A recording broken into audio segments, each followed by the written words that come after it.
Vamos lá. Às vezes vocês não vão me ver na câmera, vai ser normal, né? Tem um probleminha aí. E na nossa aula de hoje nós vamos falar um pouquinho sobre... Vocês estão vendo o slide aí? Sim, tá ok aqui para mim. Tá ok? Então tá bom. Eu não tô vendo vocês, tá? Só para questão de esclarecimento aí, porque às vezes a gente se perde. Aqui é por isso, ó. Pronto, agora foi.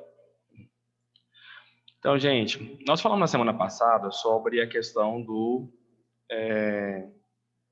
da silagem, né? Que é uma maneira de você conservar a sua forragem para que depois você pudesse fornecer aos animais num período mais adequado. E, de uma certa forma, né, também contribuir aí para a nutrição desses animais de uma forma mais direta. O que está funcionando? Funcionou. E hoje nós vamos continuar falando sobre esse assunto e falando sobre um fator que é o feno, né? Então, nós também é um processo de conservação, né, de plantas forrageiras, através do processo de desidratação. Então, nós vamos acabar falando também sobre esse outro método para que a gente possa dar mais passos aí. Então, a gente vai falar um pouquinho sobre o que é feno, para que a gente produz o feno, quais são as vantagens, quais são os problemas encontrados nesse material e nesse tipo de fornecimento, como produzir e quando fornecer este feno aos animais. Então, esses são os 5 tópicos que nós vamos abordar neste conteúdo de feno, tá bom? E logo após eu mando para vocês o material, né, da aula dele, especificadamente, certo? Queria que vocês, olha, para a gente poder falar um pouquinho sobre a questão de feno e a sua importância, a gente tem que olhar aqui, ó, primeiro para um fator que é estacionalidade da produção forrageira. Às vezes o slide ele vai estar desconfigurado aí, porque a gente configura num formato, chega aqui a gente coloca em outro formato e aí às vezes dá um processinho aí de perda. Este gráfico aqui, essa imagem, essa figura, vocês já viram ela anteriormente na aula de silagem e em outras aulas também, que nós falamos sobre a época de produção, né, das plantas forrageiras, de forma que os animais eles pudessem então fazer um processo de pastejo, de remoção das suas plantas do pasto. Então, a gente tem aqui nesse eixo Y aqui, o quilograma de matéria seca por hectare por dia. E temos aqui também, no eixo X, a questão dos meses. Agosto, setembro, outubro, novembro, dezembro, janeiro, fevereiro, março, abril, maio, junho, julho, agosto, setembro, outubro. Destacando aqui a primavera, de setembro a outubro. Segunda quinzena de setembro até a primeira quinzena de novembro. Aqui o verão, né? Outono e o inverno. Bom, qual que é o comportamento se a gente fosse olhar? 75% a 90% da produção das forrageiras, elas se encontram aqui entre a primavera e o verão, né? Aqui, com o finalzinho do verão, elas coincidem com os maiores picos de produção da espécie forrageira. Isso porque nestes momentos, isso dá mais ou menos os 5, 6 meses de produção, né, que visa aí fornecer essas plantas aos animais em pastejo. Bom, então são as épocas de maior produção. Por que são as épocas de maiores produções? Porque nós temos aí as condições adequadas tanto de luminosidade, como nós temos as condições adequadas de chuva, condições adequadas de temperatura, luminosidade. Então, todos os fatores climáticos que estão entre a primavera e o verão são condições que vão trazer benefícios para tanto o estabelecimento como também para o desenvolvimento dessa planta forrageira. Porém, a gente sabe que nós vamos ter, nem todo o ano, ele é composto destes fatores como benefício. Entre eles, por exemplo, a chuva. Então, o que nós temos? Dá uma queda na questão de produção. Então, a gente tem uma estacionalidade aí referente ao quanto que eu consigo produzir nas diferentes épocas do ano. Mas se eu produzo bem numa época e na outra época eu já não tenho tanta produção, eu tenho que encontrar um método para que eu possa, de uma certa maneira, não fazer com que a qualidade dos meus animais ele venha a se perder. Então, eu tenho que organizar técnicas de manejo para que eu possa, então, beneficiar, né, os meus animais. Para que não faça aquela questão do efeito sanfona que nós já falamos anteriormente. E uma dessas formas, né, seria, como a gente falou na semana passada, a silagem, e outra forma seria aqui, basicamente, o forragem. Então, nós temos aqui, ó, se a gente fosse olhar por essa produção de forragem versus a exigência, nós temos nessa linha verde aqui, ó, a produção do pasto, né? Então, nós temos essa produção aqui. Da mesma forminha que nós olhamos no slide anterior, a gente verifica, ó, Jesus. A gente verifica a mesma forminha, esse crescimento aqui. E depois o processo de queda. Então, essa linha verde, ela apresenta o quê? O processo de produção da forragem. A linha azul, ela indica aqui, mais ou menos, a necessidade que esses animais eles têm de alimentação, que a gente chama de demanda. Então, basicamente, nós temos a oferta e a demanda, tá bom? E aqui nós vamos, então, o Carlos Henrique ele já pediu para entrar 5 vezes, 5 vezes eu aceitei e não vai. Então, aqui nós temos... Esse povo, vou te contar, tá me tirando do sério.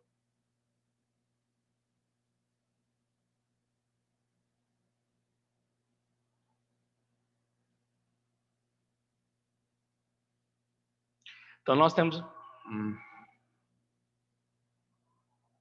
Porque não aparece as mensagens para vocês, né, gente? Para mim aparece aqui, tá? Só por isso.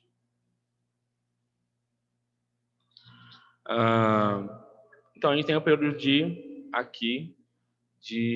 demanda. Se a gente for observar, não sei se vocês vão lembrar que nos cálculos que nós fizemos, basicamente uma demanda animal seria de 30 quilos de matéria seca por dia, por hectare por dia, né?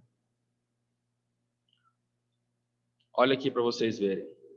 Basicamente, a demanda ela continua a mesma, independentemente do período. Só que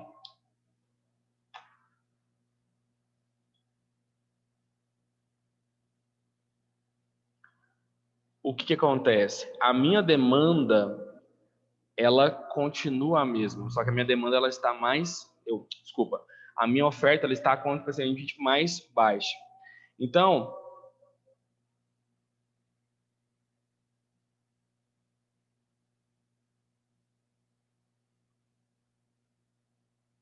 eu não vou te aceitar mais. Pronto. Então, a gente acaba que tem uma necessidade de fazer um processo de suplementação ou de fornecimento para esses animais de alimento, tá bom?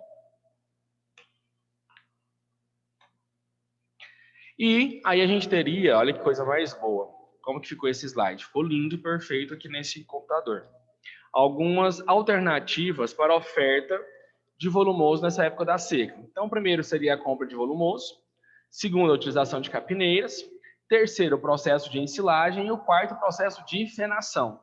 Então, o processo de ensilagem, nós já falamos nas aulas anteriores, né? Falamos sobre o processo, falamos tudo que deveria ser feito, como que deveria ser a picagem, quanto que seria o tamanho das partículas. E hoje nós vamos falar sobre a fenação, que seria esse segundo processo. E este processo, ele tem como finalidade principal a conservação dessa forragem por meio da desidratação. O que seria isso? Retirada da umidade, retirada da água deste material, né, para que esse material então ele possa ficar seco e de uma certa maneira se conservar. Então, isso é o princípio da conservação das forrageiras no estado, tanto lá da silagem, só que os silagens utilizam uma umidade um pouco maior, né, bem maior, e que no caso da fenação a gente faz uma desidratação, literalmente falando. Por que que a gente faz esses processos? Primeira é para manter o valor nutritivo dessa forragem, de forma que ela não altere as suas características nutritivas e seja fornecida para os animais, né, de uma forma bem cheia, né, dos seus processos. Como nós falamos também da questão de diferença entre fenação, de ensilagem e o processo de o que seria silagem, nós também temos que fazer essa diferenciação aqui no processo do que seria o feno e o que seria o processo de fenação. Então, fenação, que é o primeiro que nós estamos vendo aqui, ele é o conjunto de operações, ou seja, todas as coisas que irão ser realizadas, todas as atividades que irão ser realizadas neste material para poder conservá-la. Então, esse processo de conservação um processo, né, de conservação de forragem através de uma secagem para retirada de água, com uma desidratação, né? Tudo que você perde é água. Quando nós falamos, fulano está desidratado. O que fulano está? O fulano está com o processo de desidratado, ele está com pouca água no organismo. O objetivo é manter o valor nutritivo próximo ao da forrageira original, para que haja o fornecimento aí deste alimento para estes animais. O feno, ele já é o produto obtido como resultado das operações que foram realizadas na fenação, no processo de fenação, nas operações de fenação. Então, ele é o produto obtido. Ele é o volumoso. Ele é uma forragem desidratada que tem de 10 a 15% de material seco. Então, 10 a 15% de material seco, de matéria seca, né? Então, todo este processo drasticamente aí.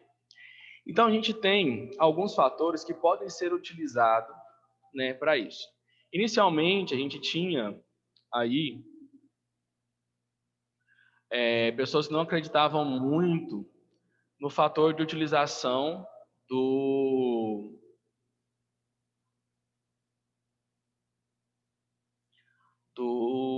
feno, né? Devido aí ser mal utilizado, utilizando então forrageiras com baixo valor nutricional, com baixo, que gerava aí uma certa forma um baixo consumo, uma baixa capacidade de poder então trazer para esses animais os benefícios que eram esperados, principalmente na questão nutricional, né, de fornecimento nas épocas que você não teria condições de ter o pasto ali evidentemente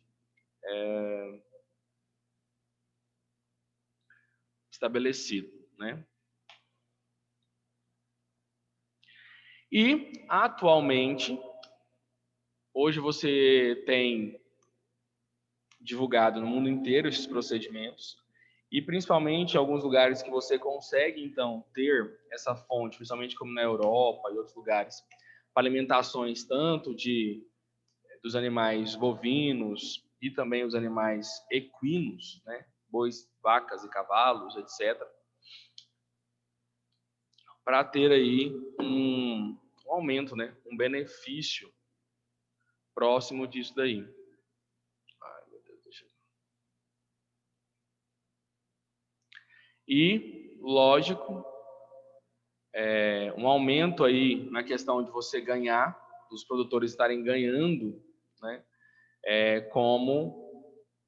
Com o processo aqui de confinamento e redução, né, nos preços e custos da suplementação. E o feno ele também pode ser utilizado como combustível para queima em secador de grãos. Né? Alguns lugares usam cavaco, outros podem utilizar até mesmo essas plantas por facilidade de pegar fogo.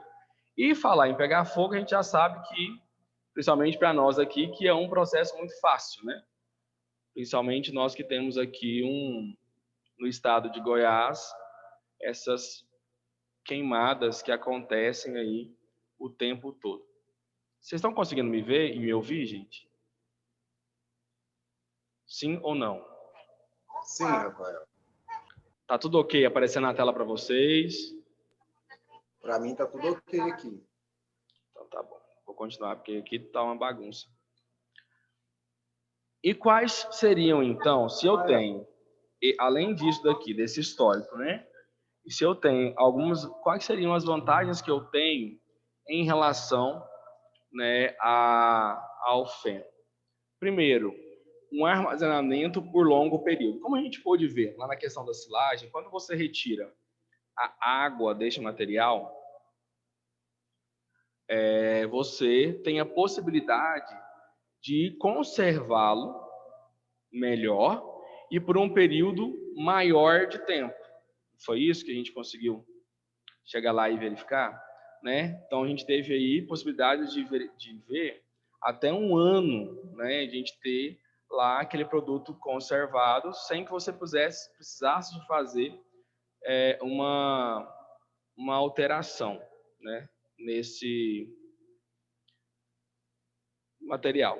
Então você pode armazenar por longo período, desde que adequadamente armazenado, né? Longe de fatores que viessem a, de uma certa forma, contribuir para a deterioração desse material.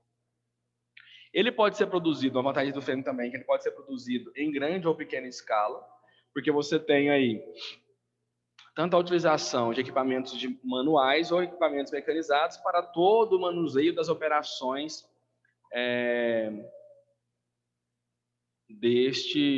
das atividades, né, da fenação em si.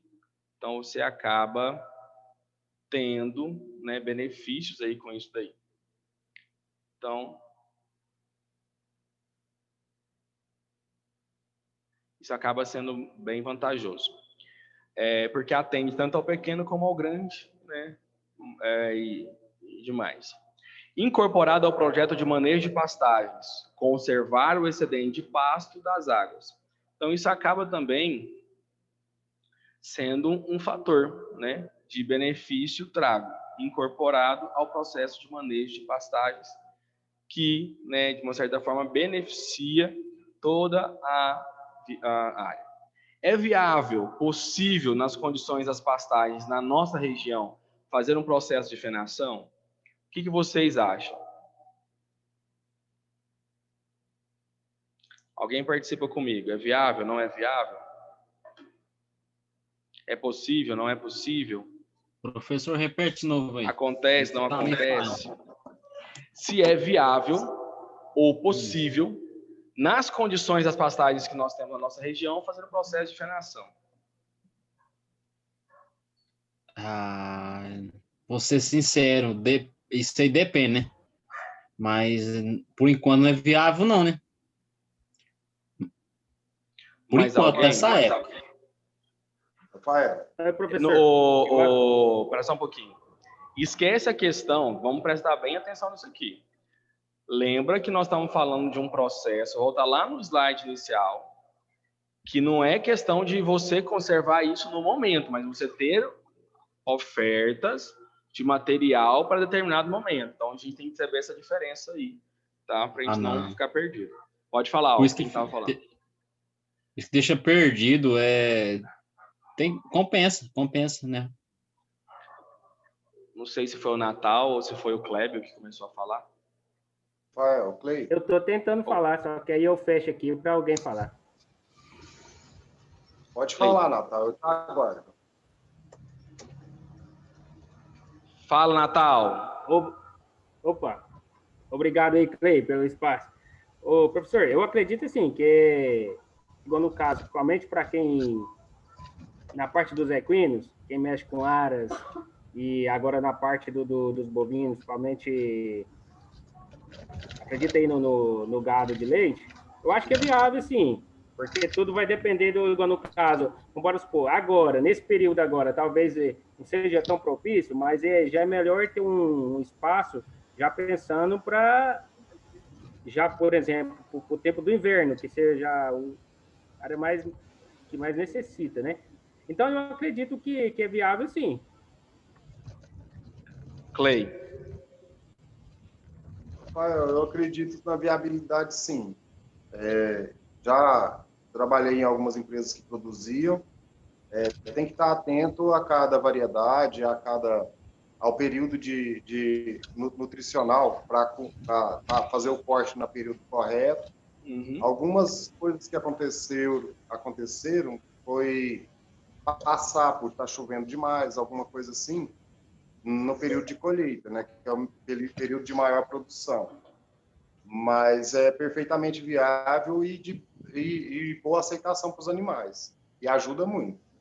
Você falou numa questão que nós vamos falar, que foi um dos slides mais para o final, sobre como produzir, sobre essa questão aí de época correta para que você possa manejar. É um problema que a gente encontra. Quais foram outros problemas que você conseguiu notar, assim, encontrar no processo de faneação durante esse tempo que você trabalhou com esse produto, por exemplo?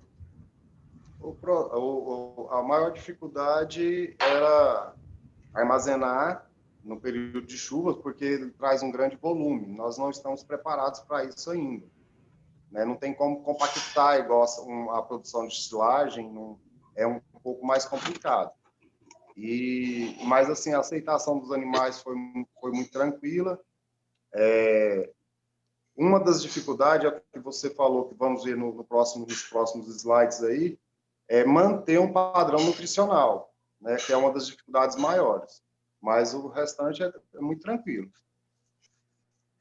Compreendido. Mais alguém? Faço das palavras do Clay, do colega Clay, as minhas, professor.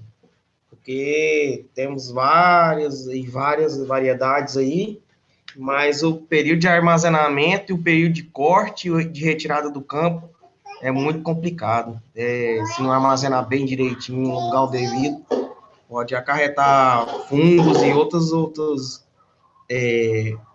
toxinas que pode contaminar o feno. E se a gente poder passar, quem vai, né, de Rio Verde para Caçu, do lado, eu não sei o que é direita e o que é esquerda, né, mas é do lado de baixo para quem está indo, né, do lado passageiro para quem está indo, a gente consegue verificar ali um local que tem, acho que até hoje ainda tem, não sei se já tiraram, mas eu estava lá viajando quando a gente passa por ali, fenos que foram depositados ali, né, para ser ofertados para venda. Então, a gente vê que isso é uma questão que também acontece aqui na nossa região. Apesar que o número de silagem produzida e de quantidade de silos é bem maior do que o que nós temos hoje de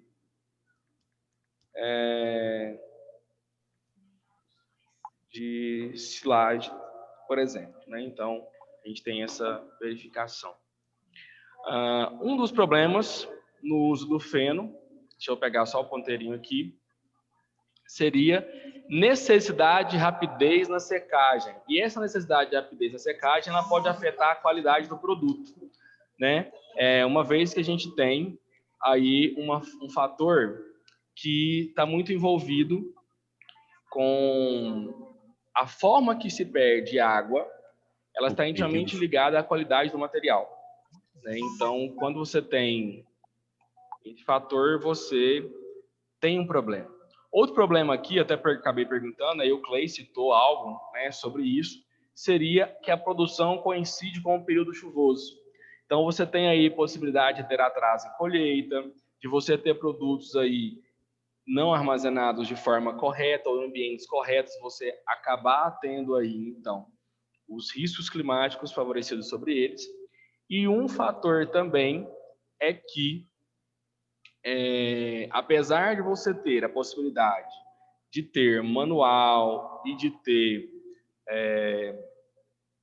processo de equipamentos, algumas partes sobre o processo de fenação depende de maquinários. É uma alta dependência de maquinários. E isso acaba sendo um processo de limitação, porque acaba aumentando a questão de custos, por causa da questão da viabilidade do investimento. Então, acaba sendo um processo um pouco oneroso, principalmente para quem for investir nessa parte. Se você for olhar, né, eu esqueci, eu não lembro aqui direito, mas o custo de produção de investimento acaba sendo muito alto por valores de maquinários que precisam ser utilizados. Então, acaba tendo muita situação. Isso daqui, nós temos que prestar muita atenção referente ao que nós vamos escolher, a espécie forrageira que nós vamos escolher para trabalhar. Se nós vamos voltar nos slides anteriores, nós falamos que nós tínhamos ali uma dificuldade de aceitabilidade do processo de fenação por causa das variedades que eram escolhidas e colocadas no mercado para a fenação, ou eram utilizadas para fazer o processo de fenação, e, consequentemente, o que nós tínhamos aí? Nós tínhamos uma baixa qualidade, então, e também, né, um não desejo das pessoas de poderem utilizar isso daí.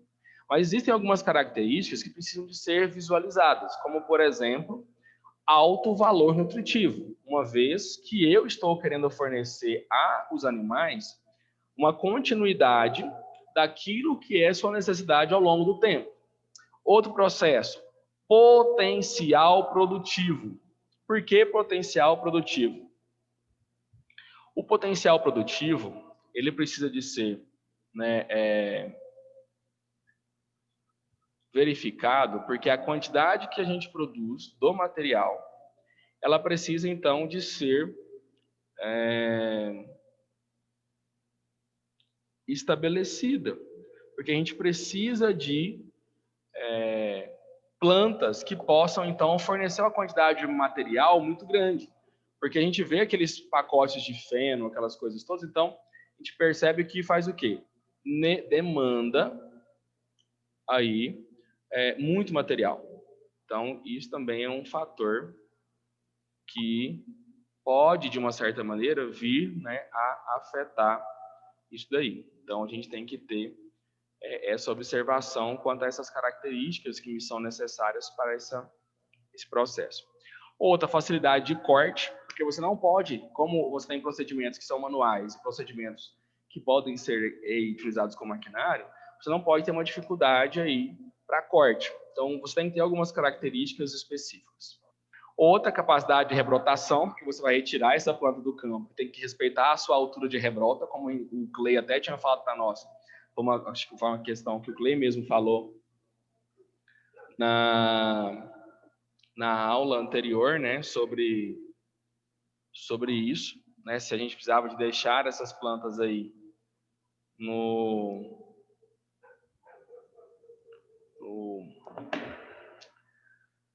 na altura, né, para poder fazer rebrota, e também uma facilidade de desidratação, ou seja, ela precisa de perder água. Então, o que seria ideal? Seriam plantas que têm uma folha mais estreita, folhas que são menores, que não ocupam assim, muito espaço, plantas de porte baixo e de colmo fino, porque são plantas que apresentam fácil desidratação neste processo. Então, isso acaba beneficiando o processo em si.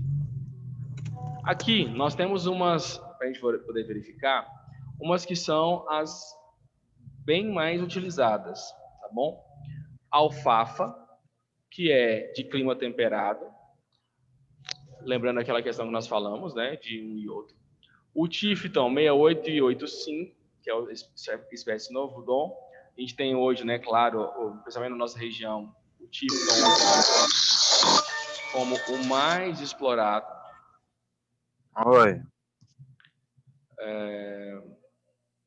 Oi, seu Renner, múltiplo, senhor.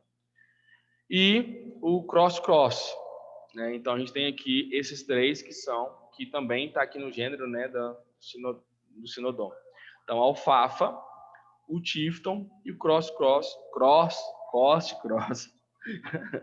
são aqueles que são mais... Oi? Alguém falou alguma coisa? Que são mais utilizados, assim, neste fator.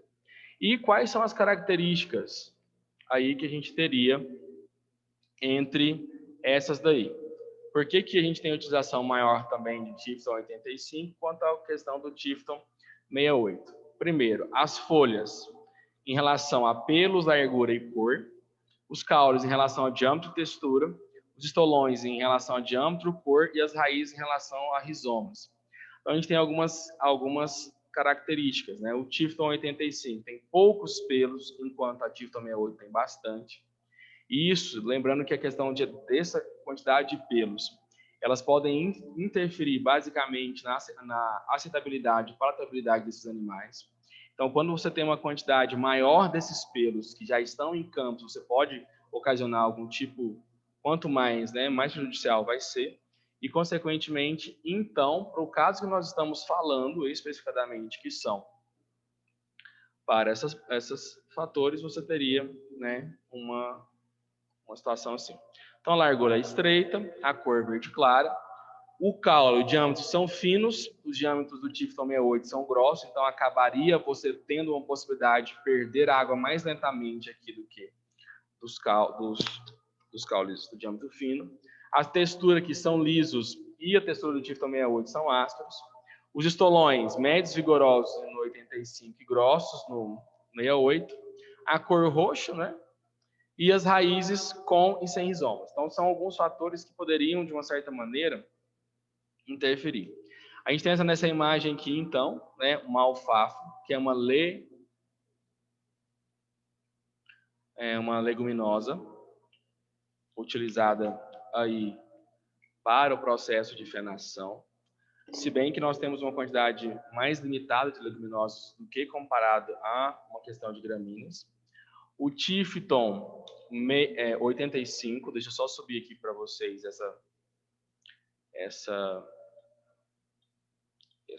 os nomes aqui, para que a gente possa pegar a informação.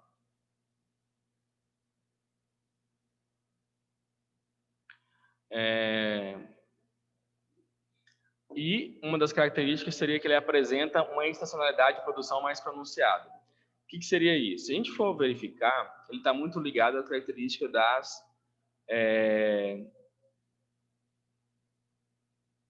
como que eu vou falar? Das gramas, de maneira geral. Possuem estolões e vão se reproduzindo dessa forma. E quando você tem a época que não é favorável, como a época de chuva, você não tem a época de chuva, você tem a época de seca, que não são tão favoráveis, a estacionalidade dessa produção, ou seja, o aparecimento dela e o crescimento, ela é bem menor do que comparado com outras. Então, por isso que ela apresenta uma estacionalidade de produção mais pronunciada. Então, a gente já consegue verificar, né, que em determinadas condições a gente vai ter um processo de perdas. Outro aqui, né, o Coast Cross, que tem até possibilidade de 7 cortes ao ano, 5 desses cortes são realizados na água, nas épocas das águas, né, desculpa. Então, outubro a abril, que é um período que você tem ainda, um período chuvoso, você tem um corte a cada 42 dias, ou seja, um mês e 12 dias ali mais ou menos, e de maio a setembro um corte a cada 70 dias, então 2 meses e 10 dias. Então, para a gente verificar a diferença quando você tem aqui um período de desenvolvimento de período das águas e também desenvolvimento de período das secas. Então, dá uma diferença. Uma questão quanto às leguminosas versus as gramíneas. Então, existe essa diferença. Então, quando a gente for pegar, por exemplo, aquele material anterior, a gente conseguiu ver que a gente tinha, então, uma diferença. As leguminosas, de grande maioria, elas possuem um valor nutricional bem superior à questão das gramíneas, que possuem um valor nutricional menor. Porém, nós temos com as leguminosas problemas de secagem, por questão da sua estrutura. A sua estrutura, na maioria das situações, são estruturas que colocam uma quantidade maior, possuem um processo mais dificultado dessa liberação da água devido à sua fisiologia e à sua morfologia, quando as gramíneas elas já possuem aí uma resistência à secagem a campo. Ou seja, quando elas estão ali ainda em campo, para perder água é muito difícil. Por isso que o milho, por exemplo, quando a gente vai colher, demora para baixar a umidade, por questão de uma resistência que elas têm de secagem a campo, porque conseguem ao tempo todo, né, manejar isso daí. Deu, por causa da sua estrutura e da sua fisiologia, deu um modo ali que foi favorável, ela acaba modificando então a sua umidade. E é inviável que se tenha um consórcio entre leguminosas e gramíneas devido a essas diferenças de características. Então, de material que vai ter diferentes tempos de secagem e materiais que vão ter diferentes características. Então, por isso que não é viável a gente fazer um processo de consórcio. Existem aí outras plantas que podem ser utilizadas para o processo de fenação, como, por exemplo, mandioca, capim-elefante e tudo mais, passando, né, por todo um processo de cuidado. Existem aí algumas diferenciações que precisam de ser observadas, né, quanto aos procedimentos a serem realizados. O capim-elefante também está ligado à questão da sua estrutura, da sua quantidade de proteínas, de fibras brutas que ele material possui para, né, o fornecimento aos animais. Nós falamos até na semana passada, e foi uma questão que eu fiquei falando muito com o Wilder, sobre a questão da... Como que eu vou explicar? Que no material a gente tinha as informações, né, referente às indicações dessas variedades. Como, por exemplo, aqui eu tenho duas variedades que são aqui para mim, Mombaça, uma espécie da Mombaça e Tanzânia. Então a gente tem que circular de vermelho a indicação: pastejo, os animais podem pastejar em campo para retirada desse material, fenação e também o processo de silagem. Ambos dos dois eles possuem essa característica, né, de poder ser utilizado para os três. Só que a gente vai vendo as diferenças que nós temos entre um e outro, né? Então, gramínea, espécie do hispânico máximo, mombaça, perene, cabo de crescimento ereto, touceiro, então a gente precisa saber tudo isso daí. O tempo de formação, 90 a 120 dias. A altura do corte, pastejo, 40 centímetros. Então, olha, a gente tem que observar este fator aqui também para o processo de fenação. Acúmulo de matéria seca, de 20 a 28 toneladas por hectare ano. Proteína bruta na matéria seca, 12 a 13% da matéria seca. Aceitabilidade, ótima. Digestibilidade, boa. Exigência e fertilidade do solo, alta. Então, essas são as características da Mombaça. Pânicos, de maneira geral, elas possuem uma alta exigência em termos de fertilidade do solo. Tolerância média à seca, baixa encharcamento, não pode ser plantada em áreas de encharcamento, áreas que não tem boa drenagem.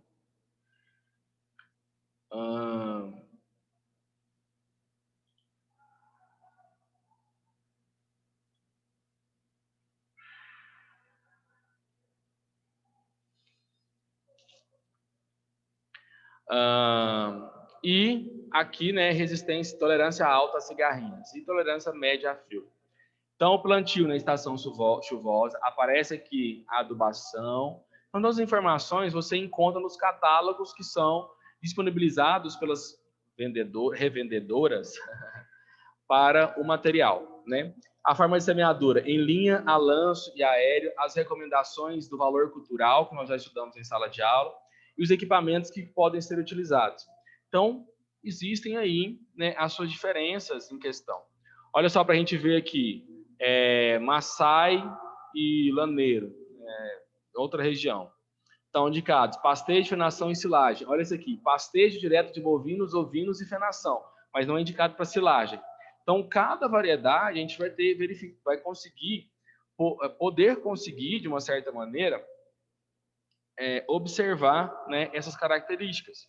Olha isso aqui, a altura de corte, 25 centímetros. A altura do corte de pastejo, 10 centímetros. Então, teor de proteína... Teor de proteína bruta na matéria seca, 9%. Teor de proteína bruta, 8 a 12%.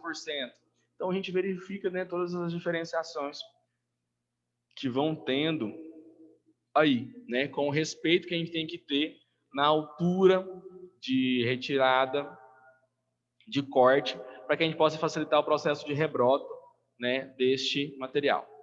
Uma outra situação que nós também temos que verificar seria o cuidado que nós temos que ter quanto à escolha da área para que eu possa realizar o plantio para, posteriormente, eu...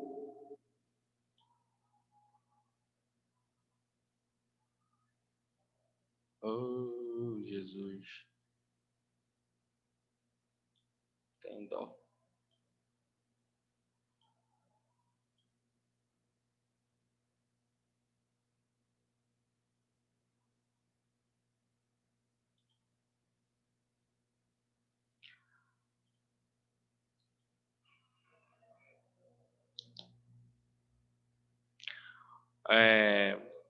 algumas situações nós precisamos de observar dentro dessas áreas, né? Quando a gente for escolher para fazer um processo de fenação.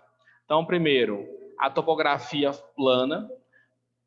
Então, o que seria uma topografia plana? Um local onde a gente consegue, né, de uma certa maneira, ter uma declividade uniforme naquela área, né? Não ter aqueles momentos de muito declínio nesta área. E o que a topografia plana ela vai facilitar? Basicamente, que você tenha um corte uniforme na sua pastagem, 40 centímetros e 40 centímetros. Sem obstáculos, cupins, árvores ou morros, principalmente porque isso impede o processo de mecanização ou atrapalha o processo de mecanização, principalmente para o processo do silo, o processo de embalagem, né, desse material. E uma área também livre de plantas daninhas, uma vez que a presença de plantas daninhas ela pode reduzir a qualidade desse feno e dos fardos, né?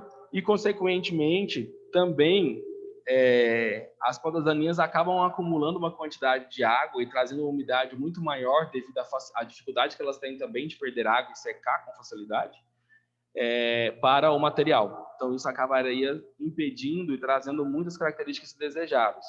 E também, né, claro, porque na hora de você retirar o material do campo, você pode contaminar e levar aí para o seu feno essas considerações.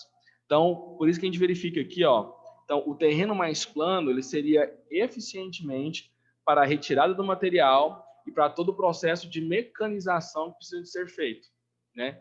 Tanto aqui no corte, como no enleiramento facultativo, né? E aqui, né, na formação dos rolos de maneira geral. Então, isso aqui acaba tendo essas situações.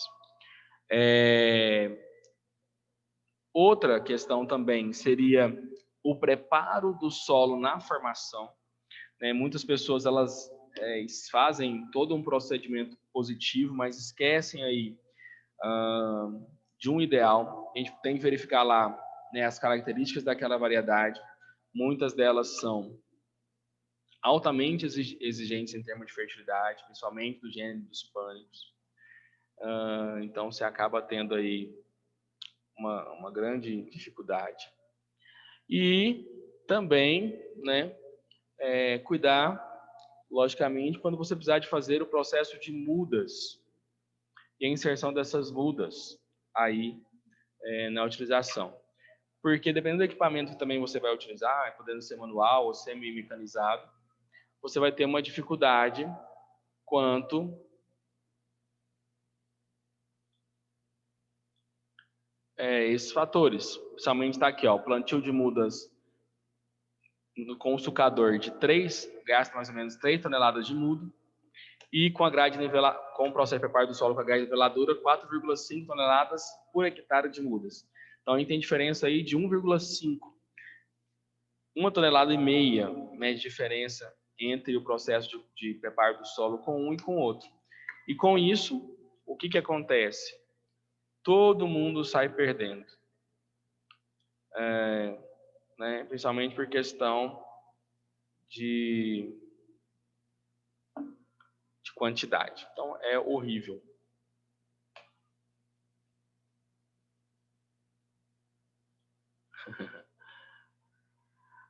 Então, aqui dentro do processo de distribuição, a gente tem nessa questão aqui, né, uma imagem de um processo de distribuição de mudas aí, né, na área. E isso, né, pode ser manual, pode ser mecanizado. Então, a gente tem que ter todo esse cuidado aí nesse processo de abertura de suco, com o que eu estou abrindo o meu suco, se é com o arado, se é realmente com o sucador, com a grade niveladora ou com o sucador, desculpa. Então, para a gente ver e calcular a demanda de mudas que eu precisaria para aquela área, tá bom? Então, aqui a gente tem, né, essa complementação de imagem com a abertura do suco de plantio, o fechamento do suco de plantio, né, com a inserção dessas mudas na área. Então, isso é bem importante que a gente possa observar no caso. Outro fator também que precisa ser observado é que a gente tem aquela mania, né, de como pessoa, ou como produtor, ou como técnico, de dar importância para soja, milho, algodão, cana-de-açúcar e fazer de tudo para que essas variedades elas sejam as mais produtivas possíveis.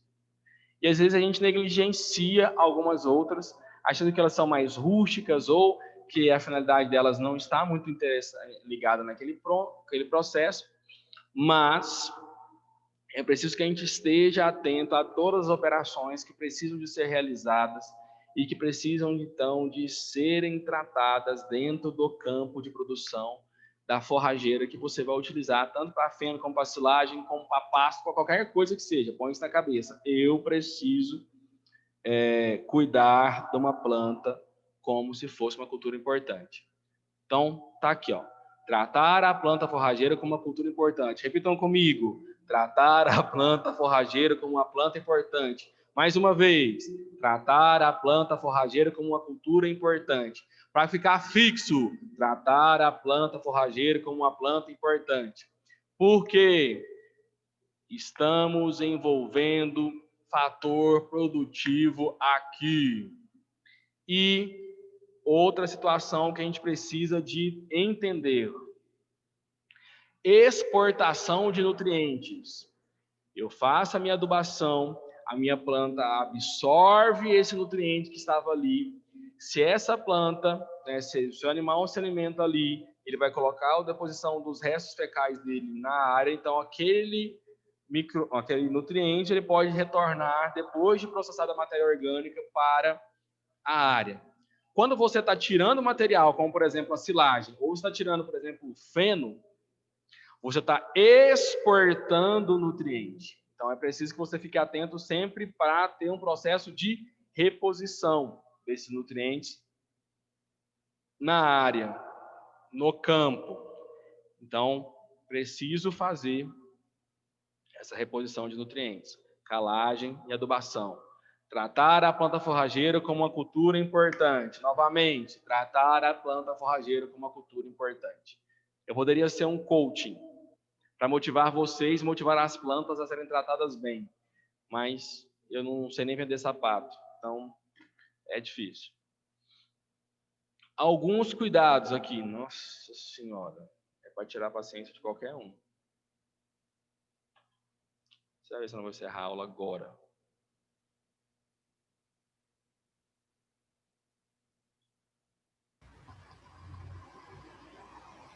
Professor, Pode falar. vou ter que sair aqui. Será que eu ganho presença? Quem é você? João Lucas. Não. Beleza, valeu.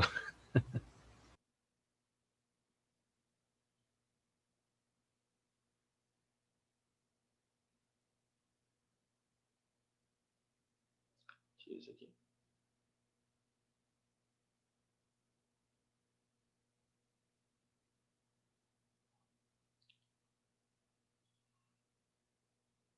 Vamos lá.